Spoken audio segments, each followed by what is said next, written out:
You had a hearing this morning on Dodd-Frank and on Choice Act 2.0, as it's called.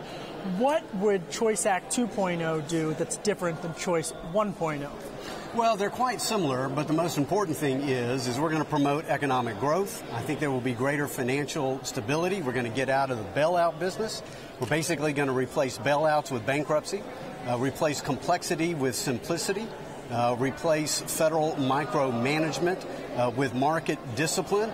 And of all the Obama-era regulations that have been imposed on our economy, none are worse than Dodd-Frank. In fact, Dodd-Frank imposes greater regulations on our business enterprises than all the other Obama-era regulations combined.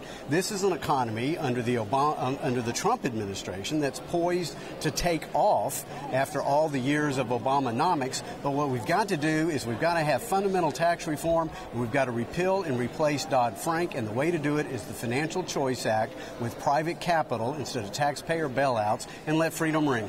Let's talk about the ending of private bailouts, because last week President Trump signed a series of executive orders and memorandums that would review orderly liquidation authority. That came up several times during the hearing earlier today. What would your bill do to address orderly liquidation authority and the issue of too big to fail? Well, Kevin, what we do is we replace the orderly liquidation authority and the ability to designate so-called SIFIs, too big to fail, important financial institutions. Because what happens is it becomes a self-perpetuating phenomena. The big banks get bigger, and that's what we've seen after Dodd-Frank. In fact, the big banks have gotten bigger. That doesn't create more financial stability.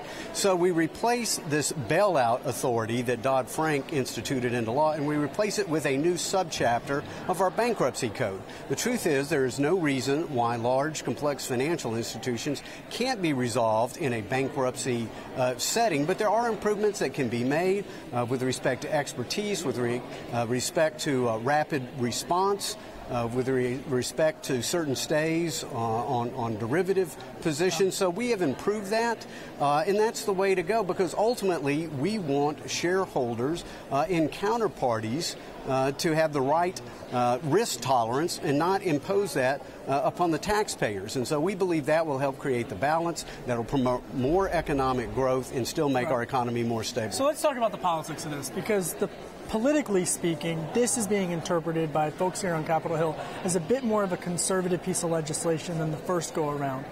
Have you received assurances or a timetable for when this legislation will get a vote on the floor, and then what happens in terms of when it heads over to the Senate?